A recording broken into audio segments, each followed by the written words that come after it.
Good Good morning. morning, everyone. Welcome back. How's it going? Back. I understand there was an audible that was called here this morning.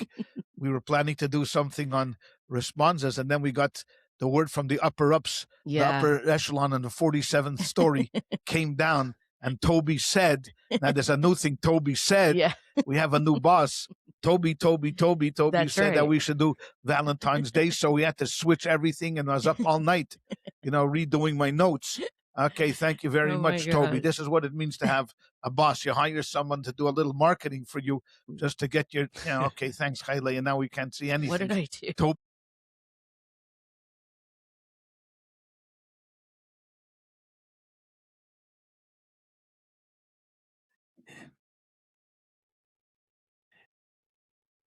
Yes, it's just so everyone knows, we've hired someone to help us with our marketing and try to generate a little more reach for the podcast. And it's a friend of mine from way back, Toby. So we got the order from on Yeah. high, What's the name and of we her have to stick to company? a schedule. Yeah. What's People the can hire her if they want. It's the Poppy Agency. They're in Rhode Island. So Yeah. the Poppy yeah. Agency, which has nothing to do with marijuana, okay? I mean, that's what I No, thought it was when nothing. I got It's an invoice from the Poppy nothing. Agency. I accused my associate of buying hash on the side, but it's nothing Oh to my do with that. God. That's just the name of the agency. No. Could Thank be. you. Thank Could you be this she does that movie. on the side. It could be she does that on the side. And I while don't, no I don't know. I'm judgment. not accusing her of anything, but But just a while strange name, the Poppy. while we're talking about this, it's a flower, Ta. No, I know okay? that. It's a I'm from flower. Canada. I know. The poppy But grows row on row in Flanders Fields. The poppies grow row on row. You don't have to tell me what a poppy is. I mean, But I'm from Canada. but while we're on the topic, if you are listening, thank you for listening. And if you don't mind following us on our new Facebook page and our Instagram and our Substack and sharing it with people and letting people know about the podcast, it really helps us grow. Even though we like to keep this the best kept secret, but we've decided it's time to We're gonna be all over. expand. Exactly. So you'll probably be bombarded with some We're done. social media stuff, but just bear with it. Two big things happening this weekend What? here in America.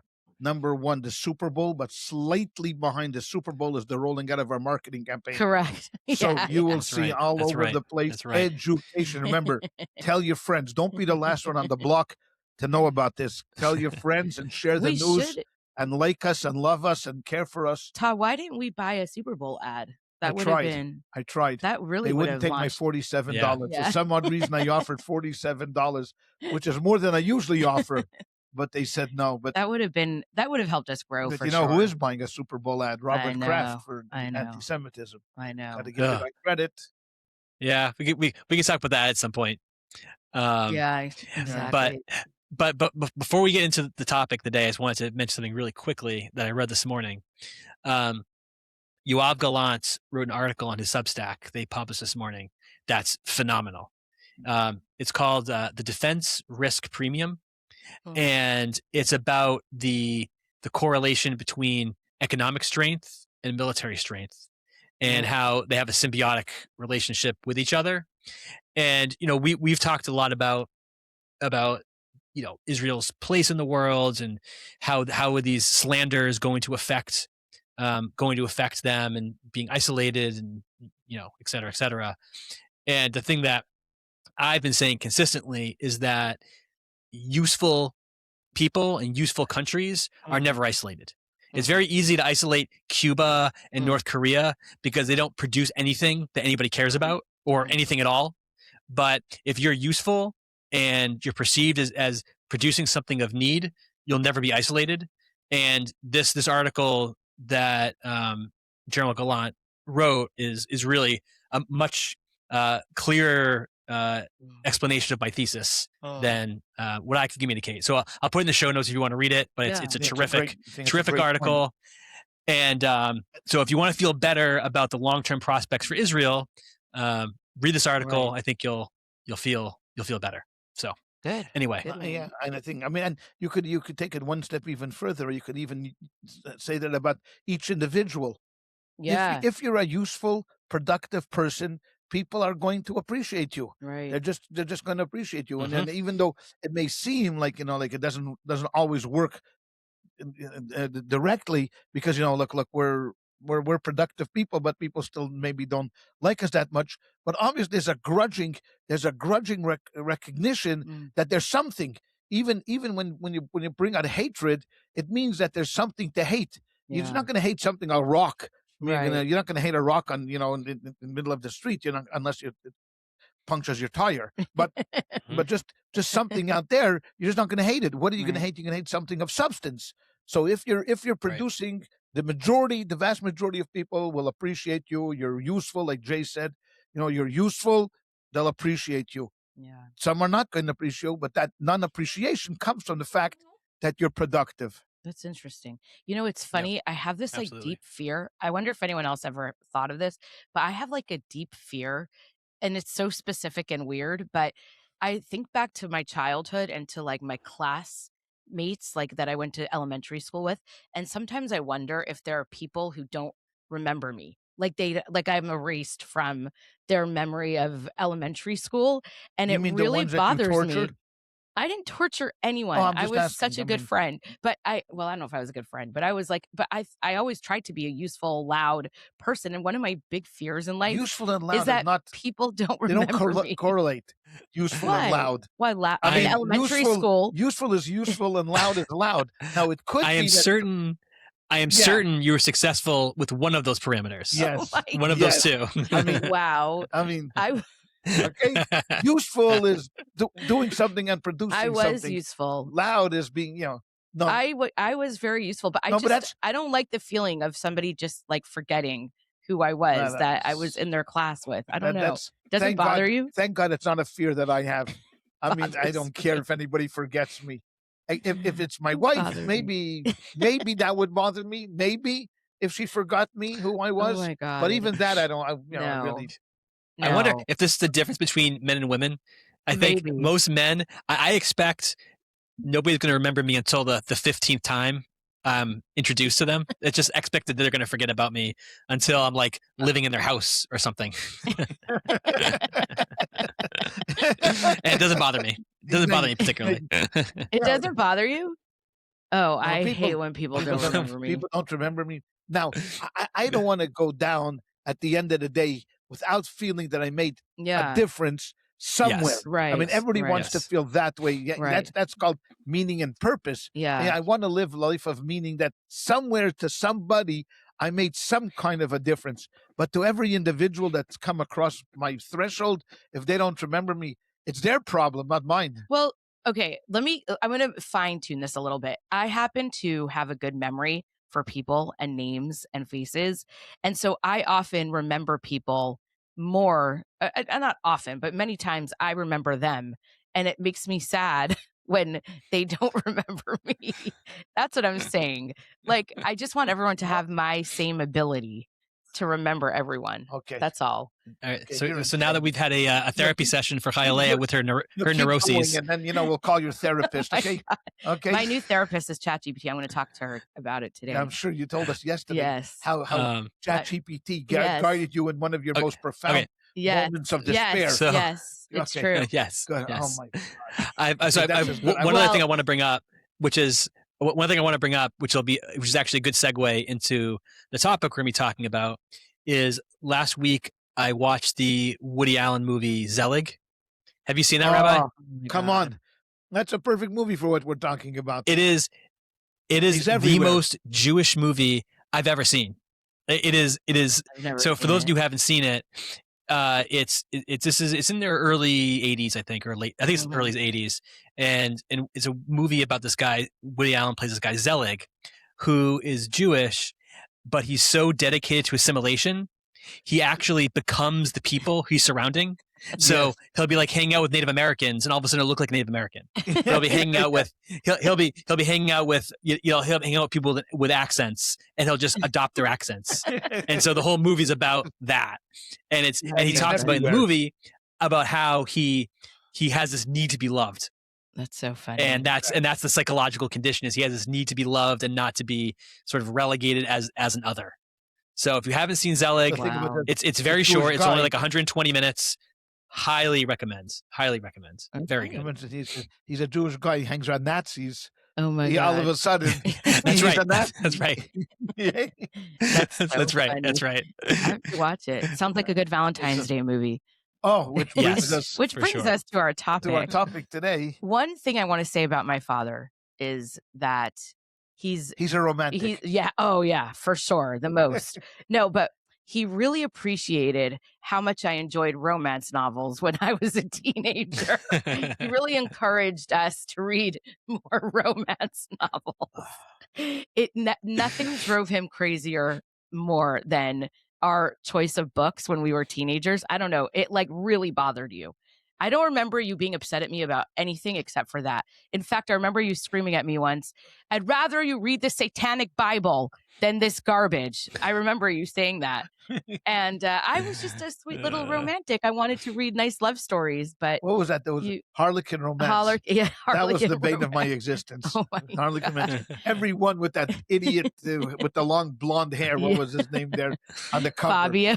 Fabio. Fabio. Fabio on the on the cover. Well, it's so vapid. It was nothing. It was like a waste of time, and it distorted reality. Completely distorts reality. That's true. I do believe that on now. that. It's I true. mean, where life is, or romance doesn't, it's not all Pollyannish. Yeah. And it's which leads us to today's topic about romance. Well, we are, February 14th has become a holiday where you have to go to Target and buy heart clothes and heart purses, and you're supposed to be celebrating love, and it makes half the people in this country miserable and sad and depressed, and the other half of the people stressed out about what they're doing for Valentine's Day. So it's a really, I think, an incredible holiday. And we thought we would talk about like the Jewish ideas behind love and romance. We've talked about marriage before. We've talked about dating a little bit on other podcasts, but we are going to talk about love and romance today, and how the Torah and Judaism views these things. So, have you ever in your life celebrated Valentine's Day? Never. I know for a fact you've never. I'm answering for you. You, my father, never. Why would I celebrate? You've never Valentine's bought Day? Mommy one thing on February 14th in your life. I mean, so let's start with that. It's not a Jewish holiday. Valentine's Day. It's not a Jewish holiday. I mean, if you want to buy gifts, it's around Pesach time, Hanukkah time. There's other times for buying gifts, but love is an interesting emotion. Now, obviously, it's part of who we are as human beings. We love, we hate, we're romantic. But if you think about it, I mean, where did love develop from? If you think about it from an aspect of evolutionary biology, where did love come? We're a state of human beings that care about one thing: survival. Okay, and survival meant back in the days when we were tribal, small little tribes, trying to the best to defend ourselves. The more people, the more that we were able to survive. Meant that we had to have families, and we had to have big families. In order to get families, you have to procreate. So how do you procreate? So, if you go to Hollywood and they look at the cavemen, you bang her on the head and you drag her into your tent. Okay, that's one way of doing it. Wow. Then came Weinstein and Chazer, the guy from, what's his name? Harvey Weinstein. Wow. And that whole concept of banging her on the head and dragging her into your house went out the window. We can't do that anymore. So so now we have to figure out how we're going to be able to get to procreate. I mean, that's because we need children. So we decided we're going to develop something else. We're going to develop this kind of what we call romance. Okay. So now you bring her a shiny rock and you show her the shiny rock and you give it to her. Here's a rock. Here's a rock. And then she'll like the rock, and that'll give her like a good feeling for you. And the next thing you know, she's pregnant. Wow. Okay. And that's you should teach middle school.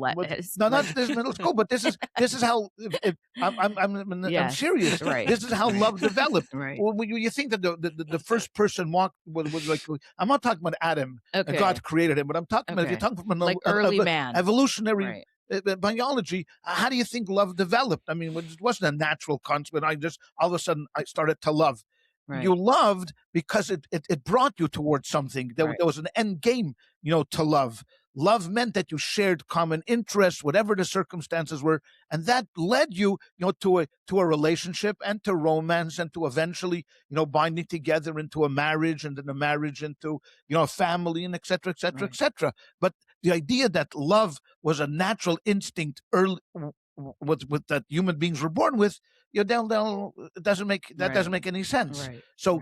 But from a Judaism standpoint, of course, this is all nothing, because man and woman were created, and God says right away in the first thing that the purpose of this creation is for them to eventually leave the home of their parents and to become together in a romantic fashion, and build a unit, maybe become unified, and that already put into Adam's heart and into Eve's heart this idea of love and connection, to one another, and to love each other, and to care for each other, and to support each other. And love is not a static thing. It's not supposed to be a static thing. I mean, even though underlying everything, you love, even when you're angry at somebody, like your children, I mean, you absolutely love them and care for them, but there are times when you're going to be angry at them, and then even maybe sometimes even hate them, for what they do. But so love is, comes in vicissitudes. It comes ups and downs, and everything. But romance in the Torah is a very, very important thing. And we see even, Jacob, when he first encounters beautiful Rachel, he loves her, love at first sight. And, he sees in her something just incredible. And, he hugs her and kisses her, and then he devotes his life, towards her. So romance and love and these kind of affection and these emotions of togetherness and is a very, very important in the Bible. Plays a very, very big part, in the Bible. And do you think in the Torah, when it specifically says about certain couples that they loved each other, like Jacob and Rachel, that it means that the other couples didn't love each other? Or is it just highlighting a specific element of those couples for a narrative that it's trying to no, I don't think tell? it negates the other people. It doesn't negate them, right? No, I don't Okay, think it wasn't like, these are the only couples that loved each other. It was so rare. No, Right. I think people have a natural inclination to want to love somebody. Right. They want to love. There is something in the heart, that there is a hole, in the heart, that's only really able to be filled with the love of another person. With the caring of another person, knowing, when you're laying down in bed, that there's another person in the world, at least one person in the world, that worries about you and that there's going to be there for you. Now, it all comes back to you, obviously. How does that person fit into your, and we say, love, like it's selfless love. But I don't know if that there is such a concept of selfless love.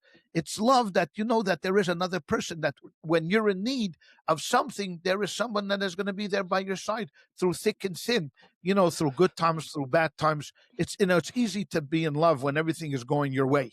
When it's harder when things go sideways. When there's no money, when there's money issues, when there's trust issues, when there's anger issues, when all of these things, play a part in the makeup of a relationship. But that at the end of the day, that if you truly love each other, there's going to be things that you're gonna look over. You're just going to accept and say, hey, look, I'm not trying to change you, and I'm not trying to form you into anything that you don't want to be formed into. You're not gonna do that, and I love you just the way you are. Do you think, I mean, we're going to go back and look at some Talmudic sources and etc. But just to come to a modern, I want to ask a modern day question. But I mean, it feels in the world like people are really struggling in the romance department, and people are finding it difficult to connect romantically with people, whether it's, singles or even, I think, married people often are struggling with it. And you see a high rate of divorce and, unhappiness in marriage. What, if you had to say on one foot, what are we missing, or what are we doing wrong, or what is it that our culture is not, I don't know, what are we doing wrong in this department? I think I'm not an expert by far. And I'll let Jay jump in anytime he wants to on this, because we're equally, we're both men of this generation here, men. So what's wrong with us? I think one of the things is expectations. Yeah. with the advent of social media and the advent of TikTok and the advent of Instagram, I think that our entire notion of what life should be like has radically changed, Right. because you have it used to be, if you had let's say a movie star in the 60s, take Steve McQueen, take you're not Steve McQueen, and you're never going to be Steve McQueen, and you're never going to be Right. what was the guy, John Wayne, and Yeah. it was good for a 2-hour fantasy thinking about this. But now when you have regular people on TikTok that are going to St. Tropez, Yeah. who are Yeah. not John Wayne, and they're not Elizabeth Taylor, they're not Richard Right. Burton, they're Right. not these out of reach Reach. characters, but they're your neighbors Right. who are doing this. And a TikTok girl, and she puts it, she makes a little dance for 30 seconds, and then 12 million people are watching it. Why not me? Right. Why not me? So I think our entire idea of what a relationship and what we're expecting and what life should be giving us has been a little bit distorted. So you want when you want a relationship, there's certain criteria that you want, values and principles. And we talked about this last time, right? Right. When we talk about, if you're dating someone Right. that doesn't have your spiritual beliefs, so you have a list of things. And, for one of them is, you want what we call a pretty girl or a handsome guy. Yeah. But beauty has always been in the eyes of the beholder. But I think that's less and less true these days. Right. It's not in the eyes of the beholder, but it's in the eyes of everyone that's watching TikTok. Right. Right. And and I think that's what you want. And you don't want to settle for less, and you don't want to go anymore, and you don't want to do that anymore. So I think that may be one of the causes that our expectations now as young people are very different than it used to be 40, Yeah. 50 years ago. And, when I was dating, and I dated one girl, don't get me wrong. I'm no Valentino, so, but I think that's one of the things that I see that's Yeah. happening. That's interesting. All right, so I'll give an answer since the rabbi said I was allowed to. So I think a lot of these things are actually, I think social media is a part of it, but I think a lot of these things are actually interrelated. And I think the biggest issue I think that we have right now is this belief, and I think this actually ties into people being less religious and this whole thing about, there's some acronym for this, like single, having Yeah. money when you're single, Yeah. whatever. I forgot. Yeah. Anyway. Yeah, it's whatever it is. Whatever. But I think it's this belief that we as individuals are the most important things, and that like we are the top of the pyramid, and everything else is subservient to us, and our whole lives are in service of what we want. And I think that's a big issue. I think that's a huge issue, and I think social media drives that for sure in very large part. And I think it's, when you're married, are there issues with marriage? Not in your marriages, of course, Of but course and not in ours In marriages, other but in everyone else's marriage, of course.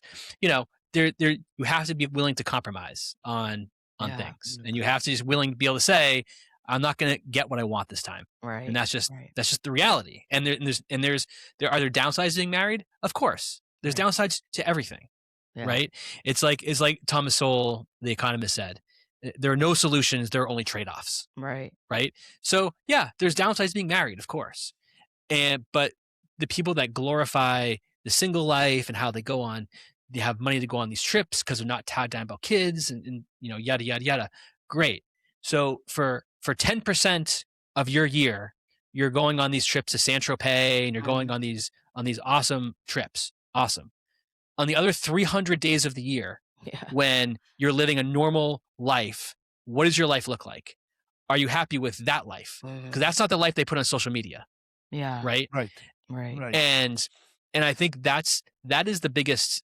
I truly believe that is the biggest issue that we face as society overall, is this belief that we're not subservient to anything, that everything we do has to be to service our desires, and by the way, our desires of the moment, because we all know your desires change. The things you want in life change over time. Totally. And it's just, I think that's the biggest issue when it comes to love and romance, is accepting the fact that there's going to be trade-offs, and you're going to have to, parts of your life are going to be lived in the way that you don't want to live them. But that's true whether you're married or whether you're not, or whether you have kids or you don't. That's what life is trade-offs. Right. And this false belief that we give to people that there's a way to live your life where there are no trade-offs is just a lie. And it's really a pernicious lie that I think leads to a lot of extreme unhappiness to people. Now, since we're building a cake and we're baking a cake out of this, and everyone's giving their opinions, like, just want to throw in one more ingredient, into this discussion, and that's something that's been going on for probably about 50 years right now, and it's called instant gratification. Right. It comes together with everything that's instant. Yeah. It used to be way back. I mean, when we're talking about like maybe 150 years ago, just at the dawn of the Industrial Revolution, it used to be when a shoemaker made a pair of shoes, it was with pride. I mean, you bought his boots or you bought his shoes, and you were walking down the street. He can stand there and proudly say, "You know what? Perlmutter's wearing my shoes. Those are a good pair of shoes." Then came the Industrial Revolution, and then just automated everything. And who cares about shoes anymore? Shoes became disposable. Right. You bought a pair of shoes, you dumped a pair of shoes. You bought a suit, you dumped a suit. All of these things became disposable. Then, besides being disposable, then came instant disposability. The first things that I could remember as a kid was TV dinners. That, so why would a woman have to sit and slave in the kitchen to make? Just buy Swanson TV dinners. They came in these packages like an airline dinner. Yeah. You bought them in the freezer section. We didn't buy them; it's not kosher, but you bought them in the freezer section, and you just heated them up. And the play was, and the advertisement was, here you go. Serve your husband a delicious, scrumptious Swanson dinner, and it made it look good with a piece of meat, with gravy and potatoes and this, and you don't have to bother with anything. So it became instant. And from there, you started to get McDonald's, where you don't have to be in the kitchen anymore. You have instant food anymore, and that instant now, that parlayed into gratification. So it used to be like when Jay was saying, like, relationships by nature are hard, and you have to, it's a give and take. But you want today, if you can get instant coffee and instant clothing and instant food and instant in Instagram, what are we on the? We're in the internet, instant internet, and all of that stuff with tremendous speed, which is the name of the game, speed. Right. Why should not gratification happen that way?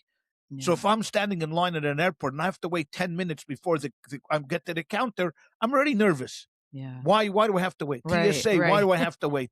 Why do I have to wait? Here we're bringing up your trauma. Okay, yes, go on. This is my father's trauma, the airport. Or something like that. Because it's like Mommy always said, it's rushing to wait. Yeah. Rush to the airport to wait. Yeah. Rush through the gates to wait. And everything.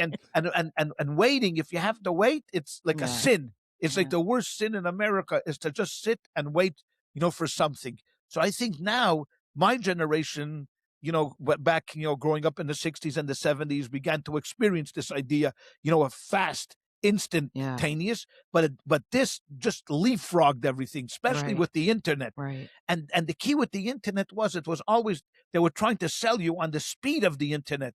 You remember the dial-ups? Can you imagine someone now coming up with a dial-up? No. You have to go on there and dial up and wait till you get the signal, and then the internet comes on. Are you crazy? And then God forbid someone calls while you're doing that. Yeah. God. Oh God. I know. What? Forget about and that was not that long ago. We're not even our talking we freak out if the Wi-Fi isn't like 100%. I freak out. It's like that. And then companies had to then faster and faster. Right. You're going to get a company that's going to put the internet so fast it's going to beat the speed of light. They're going to prove Einstein wrong. Right. That nothing can go faster than the speed of light. No, they're going to find a way. T-Mobile is going to find a way to get you internet faster than the speed of light. I can't wait. You do that. So that then translates into human satisfaction and into human happiness. So why can't they get instant gratification now? I mean, why can't you make me happy now? And the moment that you don't make me happy, whatever the circumstances are, I thought that you were this, and then you thought that I was that, and then it is. So instead of saying to ourselves, hey, you know what, look, it takes a long time for an oak tree to grow. It Yeah. really, and you got to give it water, and you have to take out the weeds, and you have to really, you have to put work into it. And it doesn't, and every day you don't see the growth every day. Right. You don't see a tree growing every single Right. day. Eventually, if you just plant the tree and do it right, 25 years later is when you're actually going to see, wow, what Yeah. something. But who wants to do that? Yeah. And It who takes a just lot of who effort. today it's all about instantaneous. Now I need my fix now. I'll add another layer on to what We can't both of even you are saying. we You can't can. even watch commercials. I know. Right? Forget Okay, it. commercials Oh you my can't even God. watch. I can't. Cut the True. commercials out. I At know. 30 seconds, you don't have time in 30 seconds No. to find out. I mean, what's going to No. happen the next episode of the stupid show that you're watching? I mean, It's true. can't. Just another layer here also is I think with romance and love, there's such a difference between men and women. Of course, not every man, not every woman, but in general, I think there's like a real difference between how men and women view romance. And there's just, I think we've lost any kind of like expectation or norm around romance. It used to be that men were expected, even if they didn't feel like it, but they were expected to do certain things to woo a woman, right?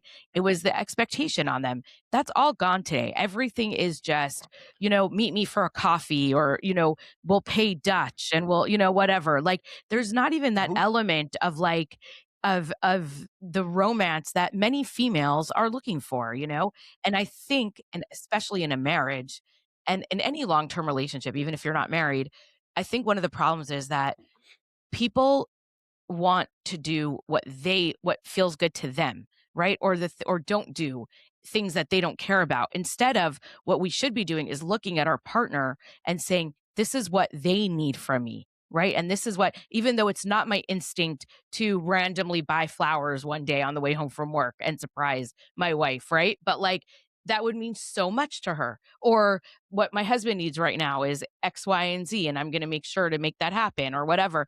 When we just don't, I feel like we don't do that, and people don't. And I think good marriages, when I look around at people that I know who have really strong, good marriages, they're not thinking about themselves. They're thinking about what their partner wants, and they're doing the things that matter to their partner.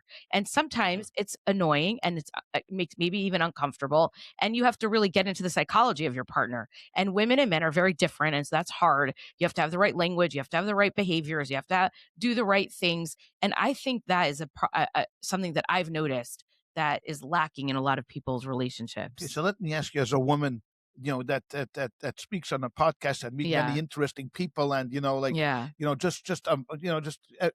speaking everywhere right now. Yeah. So let me ask you this question, because I've been thinking about this. Not every day, Yeah. but it used to be courtship. You brought up courtship, right? Right. Where men used to court women. Yeah. So if I was taking a woman out on a date for the first time, I was expected to get out of the car, open up the door for her, have her sit down, make the arrangements of where we're going, go to the restaurant, pay for the dinner, come back to drive her back, open up the door. I was expected, the man was expected to take the lead role in this relationship, make the decisions, act with chivalry, take the chair out while you sit down, put the chair in while you sit down, all of this. Now, all of a sudden, in the past 50 years, women don't want that. I mean, we don't want to be looked at as the weaker sex, right? We don't want to be like, here's a man, he's going to take care of us, and I need a man to take care of me. I want to be equal foot. I am woman. Remember that song of Helen Reddy? I am woman, proud and strong. Please do not sing it. I'm not going to sing it. Why can't I sing it? Because no, come on. It's my favorite song of all time. I have it. I actually have it tattooed on my arm. God. Okay. I was so impressed with that song. Wow. So women wanted to become strong. They wanted to be on equal footing with men. I don't need a man that's going to baby me, or that's going to, take care of me like I'm a weaker person. So what do we do now? So after 50 years of getting this message that women want to be, equal pay for equal work, which I think is so simplistic. yeah, Not simplistic in a sense of silly, but right, I mean, absolutely. I mean, right. Of course they if a woman should. is running Right. Disney, she should get paid the same what Iger gets paid. Yeah. I mean, there's nothing, nothing to talk about. Iger being the CEO, So of Disney. So how do you reconcile with the traditional way of courtship, which is the man taking the lead and being, the one that makes all the arrangements and yeah, paying, right. not doing all that, with this idea that women want to be strong and they should be. I mean, there's no reason why women shouldn't be strong. And Yeah. how do you reconcile? So you have sons, and you're Yeah. now advising them how to now. Right. But in the Hasidic movement, it's still a little It's different. different. And we It's could talk still about it it's after, still but like, back a little bit, 40, 50 so, years ago. It's still not like out, so I'm going to say that I think your question is a very fair question. And women, and this is going to be a bit of a controversial thing to say, but I think women want it both ways, right? Women want to make, I know for myself, right? Like I want to make every decision. I want to do exactly what I want to do at all times. So I've trained my husband in a way, and this isn't fair because Baruch listens to the podcast, so I feel bad, but I've trained Baruch to almost live in fear of like making a decision that I'm not going to be happy with. But we want it both ways because women deep down, and I'm going to say this about 95% of women deep down want the romance. They want to feel that their man or their partner is doing something for them that's special and different and taking control. And it's a hard place to put men because you have to balance these two things, but women want both.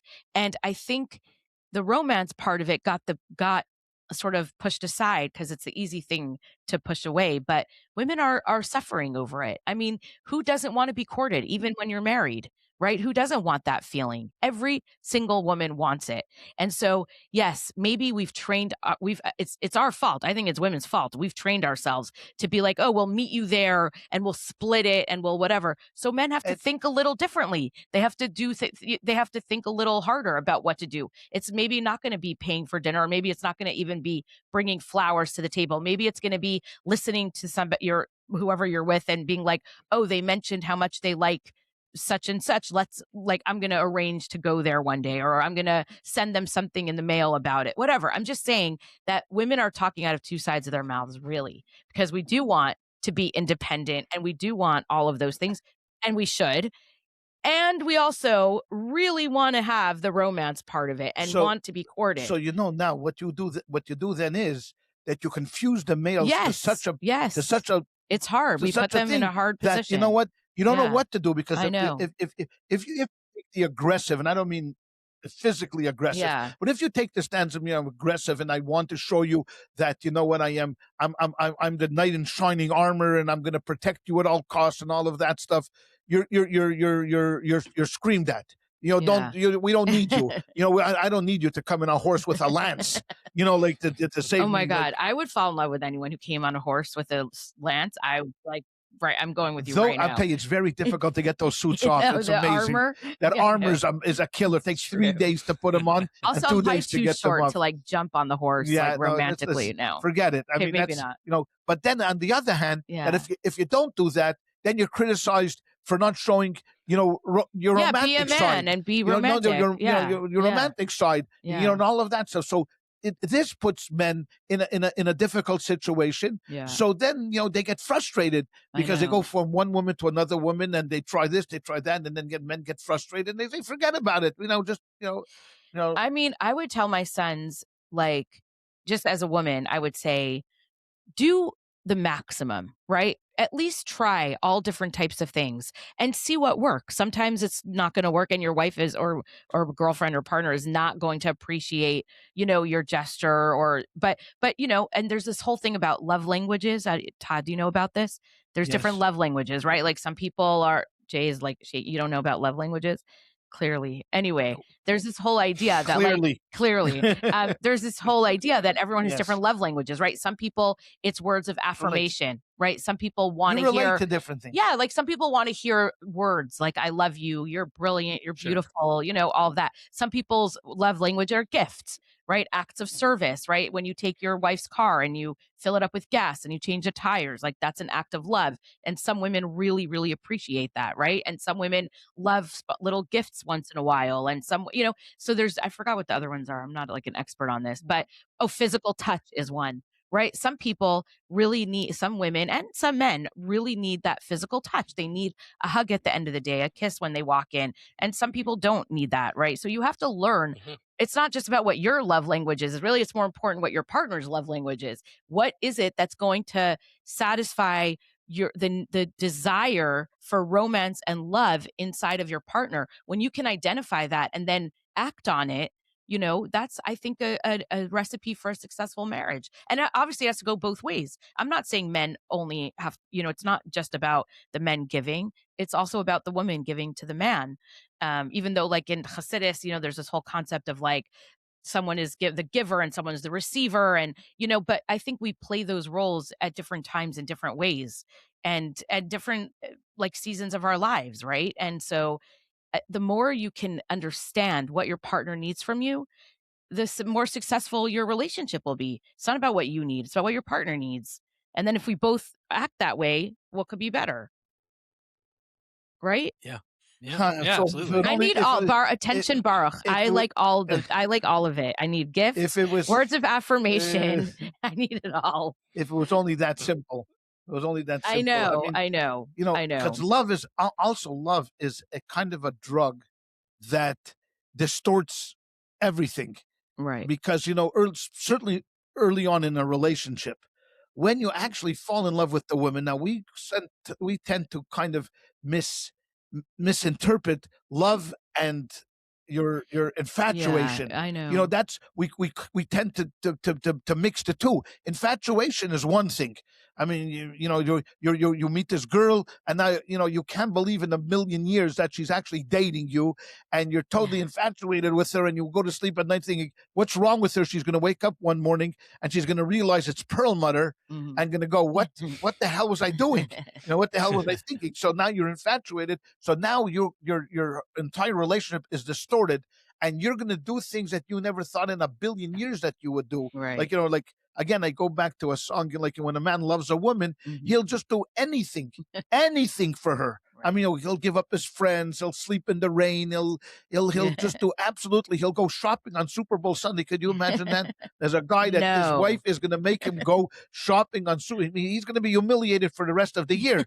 Don't get me wrong, but he'll do that all in the name of love, which is a word that he can't say, because the three hardest words for a man to say is "I love you."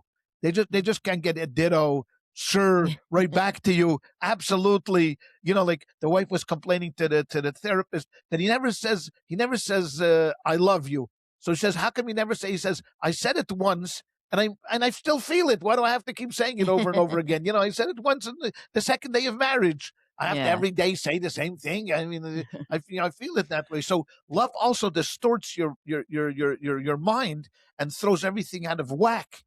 So you also have to be careful. When you're in that state, that you're not. You're just. So let me ask this. So we know. ChayaLeah, you talked about reading the romance novels growing up and how your dad was very enthusiastic, and every Hanukkah you got 8 romance novels very from them. I encouraged her.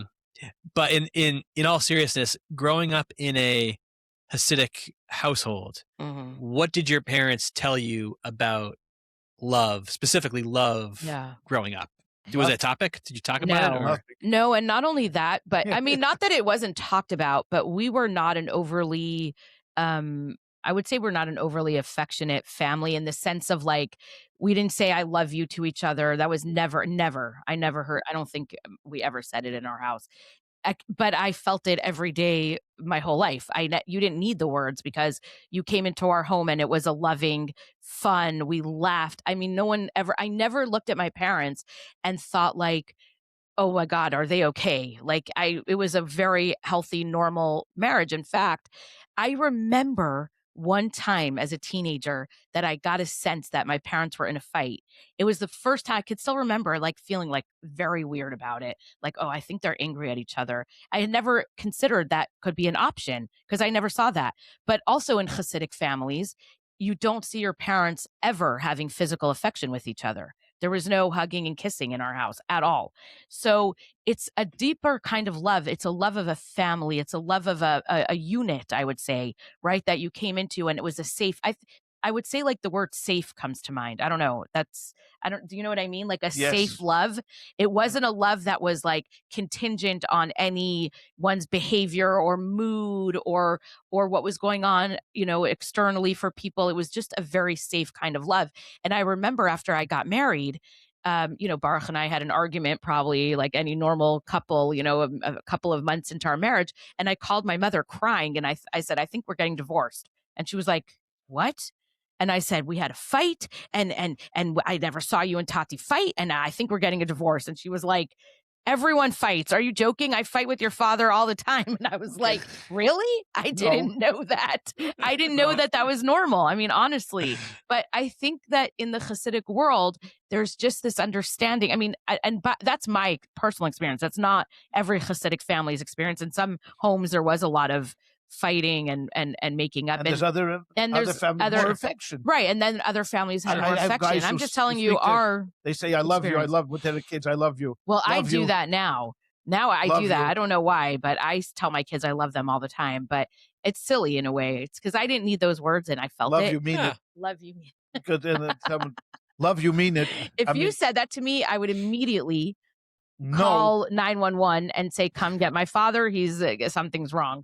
I would know, but I don't need you to say the words because I know you love me. It's fine. And that I'm your favorite child. But anyway, you don't need to say it. It's okay. But the thing is, joking. Someone get me a gum glass. But I want to just say one thing about the difference between Hasidic, like Orthodox, like religious families and not. When we get married, and I think I said this on the episode that we talked about marriage, but I'll say it again here. I was told that you love the person you marry. You don't marry the person you love. How was I supposed to love him? I met him 6 times and then we got married. But you love the person you marry, meaning you work on falling in love and keeping that love going and keeping the romance as much as possible after, many years. But it's different in the regular world. And that's why my father was probably angry about all the romance novels, because in the romance novels, they sell you this idea that you're going to meet someone one day and you're going to fall in love with them and it's going to be the perfect person and everything's going to be amazing and you're going to ride off into the sunset and have an amazing life. And that does not exist. Maybe for 2% of people. That's very unusual. And our way of doing it is you get married, you pick someone, you get married, and you spend the rest of your life working on loving each other. And it's a totally different expectation. And maybe and sometimes it's hard work. Yeah, it's very hard. I'm not saying it's easy at all. It's hard. When you meet someone 6 times or 8 times or 12 times. Yeah. And, in a very guarded, situation even, you don't know what it's going to be like when you actually have to build a home together. Right. And certainly you never know what it's going to be like when children come, which is an important part of a Hasidic family. It's not a question, are we going to have children? I mean, we're going to have kids and we're going to raise them a certain, in a certain way. And you never know what the response is going to be. How is she going to react when there's kids? How is he going to react when there's kids? How is he going to react when the kids misbehave, which is always happening? Yeah. How's she going to? And it takes a lot of effort, in order to make this relationship work. And it's not going to always be bliss. No. That's just like in romance. It's not always going to be, great and, and wonderful. And she's going to always laugh at your jokes and you're always going to look at her like, she's a princess and all of that things. But that's natural. That's natural. And even fighting is natural, right. Not mean, right. Not being mean, but going back to the original, the topic today of romance, I think more people need to take accountability and ownership of pursuing this. Yeah. Rather than waiting for it to come to you. Right. It's not coming to you. I mean, I know that relationships today, somehow it makes it easier, with all of these apps that you can just, scroll through and meet people easy. But, You have to go out there and make an effort. And it's sometimes it's going to be difficult, and sometimes it's going to take going through a number of different people and relationships till you find the right one. But this is something that we need to encourage and to stress among our young people, that if you want to live a truly holy life, and I mean it in both ways, WHOL, a completely holy life, and holy HOLY life, it's only after you make an effort to find that right person, that beshert, that is waiting for you out there. And don't sit back. Don't sit back and just say to yourself, and with self-pity, oh, you know what, my phone is not ringing, or I'm not getting any messages. Make an effort, both the males and the females, and don't be afraid. Sometimes your heart is going to be broken. Yes, it will be. You're going to go out with her, and you're going to care for her, and she's going to tell you, you know what, you're not for me, and you're going to have to go home and lick your wounds. Yes, that is going to happen, but that's only because love, like everything else in finding a relationship, I believe, is a numbers game. You're going to have to date a number of different people, but there is someone out there, I think, that you will connect with, and a good salesman will always tell you that a no, even when a no is great, because it's leading me one step closer to a yes, to the right person. And we need to get out there and to encourage these young people to do that, and not to be afraid, because fear will just will paralyze you. You're going to petrify you at home. I just want to make a couple of comments about the way that Hasidic, how Chabad anyway dates. Right. I actually I've thought about this, and I think actually the way that you guys do it, I think there's a lot of wisdom in doing it the way you do it, and I think for a couple of reasons. Number one is, you said, ChayaLeah, you went with Baruch 6 times, and then you got engaged, and if everyone who's listening now, if you've married or been married, think back to when you were dating the person you married. And think back to roughly the 6th date. Right. I'm sure no one remembers the 6th date. You remember the first date, maybe the second date, but think back roughly to that time frame. And now think about now. How many surprises were there from what you believe the person was after the 6th date versus who you think they are now? And of course, things have come up, right? I mean, maybe you've had kids, right? That's something you couldn't have counted for necessarily. You've probably had financial ups and downs. That's something you probably couldn't be counted for. But as far as who the person is as an individual and how they would react to certain situations, how different is your perspective now, having spent however many years you spent with the person versus after your 6th date? I'm willing to bet it's not that dramatically different. I'm willing to bet that after the 6th date, after you spent whatever, 6 hours, 10 hours with the person, people are pretty intuitive. And unless you're dating a sociopath who's like one of these, like, one of these like guys who does Dateline, does shows about, I'm willing to bet you had a pretty good idea of who the person was after the 5th or 6th date. Right. True. And I think that leads to the next thing, which is, in life, but in business, when people are given an infinite amount of time to make a decision, the decision-making time will fill the time given. So if you give someone an infinite amount of time to make a decision, guess what? They'll never make a decision. Right. But if you time bound it and say you have 3 months or a week or whatever to make a decision, they'll make a decision. Yeah. And I think that's another thing that's really interesting about the way that you guys date is it's time bound, right? You don't have 5 years to make a decision on who you're going to marry. In a couple of months, you're going to have to make a decision. Is this person the person you're going to marry? Right. And I'm willing to bet in your community, the hit rate is no better or worse, and it's probably in a lot of degrees better than people who take their whole lives and date for 5 years or 10 years, then eventually get married. I'll bet there's not much of a difference. And I think that actually is probably an argument to be made that it's probably better the way that you guys do it. Yeah. I think so. Anyway, it's just a couple things I've been thinking about the way you guys do marriage. I think is poo-pooed by people a lot because they say, "Oh, in six dates, how could you possibly know?" Right. I'm willing to bet most people know in that time frame whether or not it's a decision's forced or not, I'll bet you have a pretty good idea at that point. Yeah. Well, It's the matter is that in the Hasidic dating scene, there are certain fundamentals that already been put aside. When you're in a secular world and you're dating someone, maybe from a different culture or whatever it is, you're starting from ground zero and trying to figure out even the basics, even the most basic questions. Is still a mystery to you.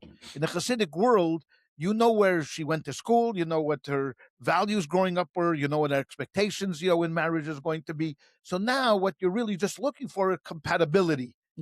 chemistry. Chemistry. What is this person going to be like, when we have to share the same roof together? And if you're lucky, and we believe in this concept of siyata deshmaya, where God is also being a partner in this relationship, and God is not going to steer you wrong, even though like sometimes you look at some relationships and they end up in divorce, unfortunately, that is true. But if you're lucky, and I say lucky not in the sense of random luckiness, but that God is guiding your hand and you've made a really wise and thoughtful decision about your partner, you will see that those traits that you were looking for are not only are they present, but they're amplified. They become more as you begin building this relationship. I'll give you one example. One of the things that was very important to me was independence. I grew up almost as an only child, even though I had a sister, but she was 8 years older than me and moved out of my home pretty when I was pretty young. So I grew up pretty much as an only child and pretty independent because my parents were older.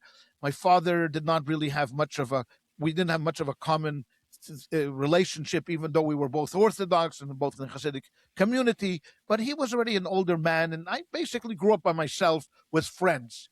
And I always had that independence, and I was looking for someone that was going to appreciate this kind of independence, where she's not a needy that every evening I'm going to have to spend 2 hours talking to her and relating everything that happened to me that per day. I just didn't want to have that burden of carrying around such a needy person. Thank God I had siyata deshmaya. God was on my side, and I dated my wife, which was the first girl I really dated, and knew her kind of like by reputation, from what people were saying about her and then seeing her family. And I thought to myself, you know what, the most important thing to me, or one of the more important things to me, is this independence. And, we rolled the dice. We didn't know each other. We dated for less than a month. Our first date was on the 7th day of Adar. The 4th day of Nisan, which is like 27 days later, we got engaged. What I knew her. I mean, in 3 weeks, I didn't know her. But over the years, I began to see that this independence that I craved so much, not only does she appreciate it, she totally exemplifies it, and more so that she is really her own woman and independent. She doesn't, if I go away for a week, if I go away for a week, and I knew that early on because on the 3rd date she drove. She said, why take a taxi? Wow. My father has a car. I wasn't willing to drive in New York. This is great. She drove around. I said, this is incredible. I mean, she's driving me, and here I am sitting in the passenger seat. And over the years, this idea of, both of us, we can spend, everybody, I have colleagues and that their vacations are always together with their wives.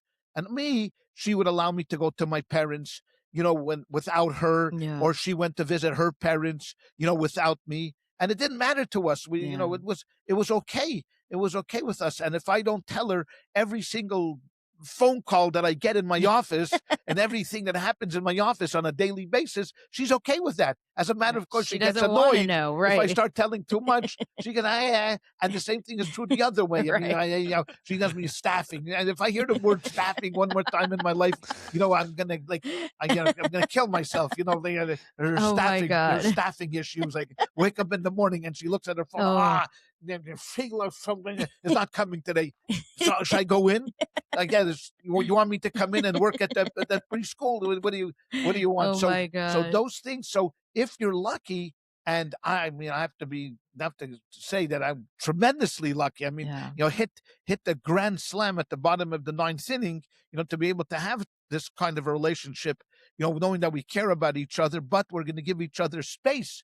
That to do that is and then that's true not only for me, but it's true for men, for thousands, and tens of thousands of relationships in the world. It's just you got to go out there again. I say, and make the effort. If someone says to me, you know what, I've tried. No, the Talmud says, if you try and you haven't succeeded, you haven't tried. Yeah. You haven't tried. If you've succeeded without trying, you will still don't believe them. When someone goes out there and makes the effort and is successful, that's the home run.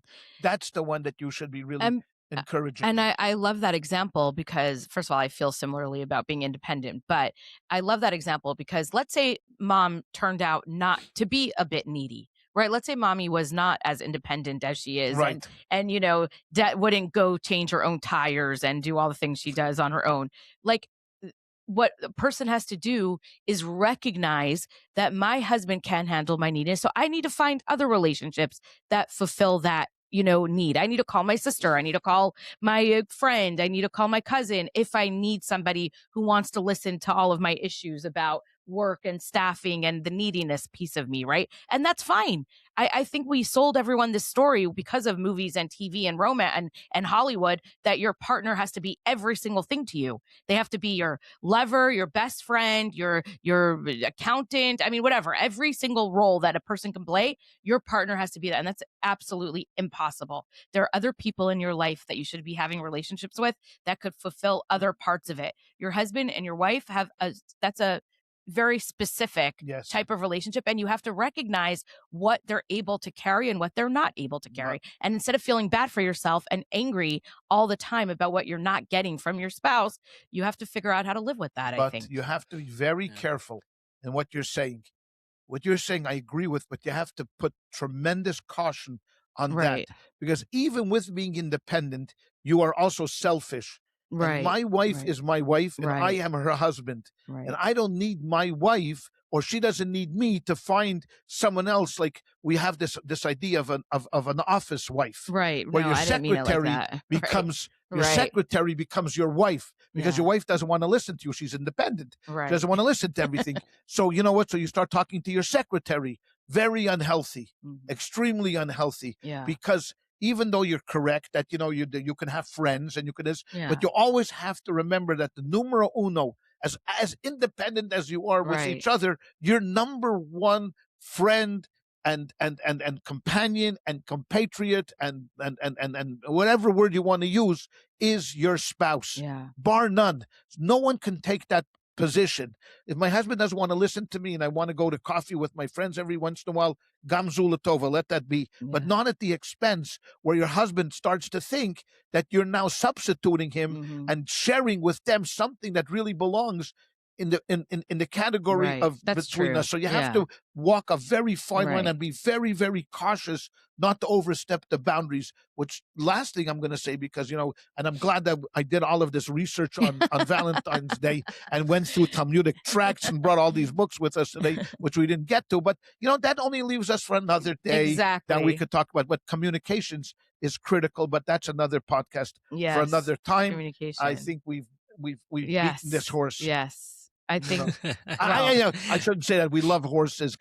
Someone can get nervous and say, you see, the rabbi is encouraging them being a God forbid. I know that Jay and his family are very, very partial to horses. Oh, that's we true. love horses. We appreciate horses. We'll say beautiful two out of three of us are. We didn't even get to the Song of Songs. I know. We'll do another podcast on that. That's a whole podcast. That's another episode. Podcast.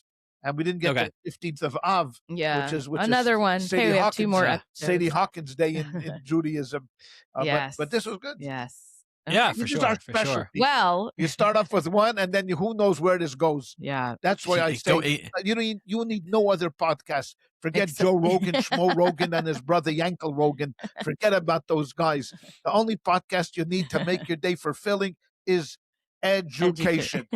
If you want to learn, there's a billion Jews in the world. Yeah. Go listen to Joe Rogan. Yeah, exactly. If you want to learn about the meaning of love, edJEWcation is the place. Come here. Exactly. That's right. Well, Thank you. Happy Valentine's Day, everyone. Yeah. All right. And Bye, I hope, everybody. literally, seriously, I hope if you're looking, this should be the year that you find your true love, partner and your true love. love. And if you're struggling in your marriage and you feel like things are not going well, send an email. My father is happy to give some advice and counseling to people who need it. So anyway, Anytime. Amen. thank you All right. very much. Happy Valentine's Day.